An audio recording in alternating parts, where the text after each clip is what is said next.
ನಮಸ್ಕಾರ. Owner versus guest. Everything ನಂದು ಅಂದುಕೊಂಡ್ರೆ ಭಯ ಸ್ಟಾರ್ಟ್ ಆಗುತ್ತೆ. Fear of losing, fear of change. ಸಾಕಾಗಲ್ವೇನೋ ಅನ್ನೋ ಭಯ. ನೀವು ಓನರ್ ಆಗಿದ್ದರೆ ಮನಸ್ಸು ಯಾವಾಗಲೂ ಟೆನ್ಷನ್ನಲ್ಲಿ ಇರುತ್ತೆ. ನೀವು ಇಲ್ಲಿ ಗೆಸ್ಟ್ ಅಷ್ಟೇ ಅಂತ ಥಿಂಕ್ ಮಾಡಿ. ಟೆಂಪರರಿ ಸ್ಟೇ ಮಾತ್ರ. ಗೆಸ್ಟ್ ಏನು ಮಾಡ್ತಾನೆ?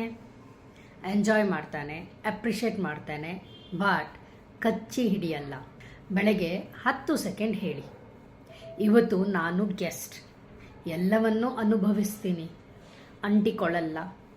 ಯಾರನ್ನು ಯಾವುದನ್ನು ಕಳ್ಕೊಳ್ಳೋ ಭಯ ಬಂದಾಗ guess don't own, they witness ಅಂತ ಹೇಳಿಕೊಳ್ಳಿ. Less attachment is not less love. It is freedom with love. Comment, I am a guest here. Save and share. Thank you.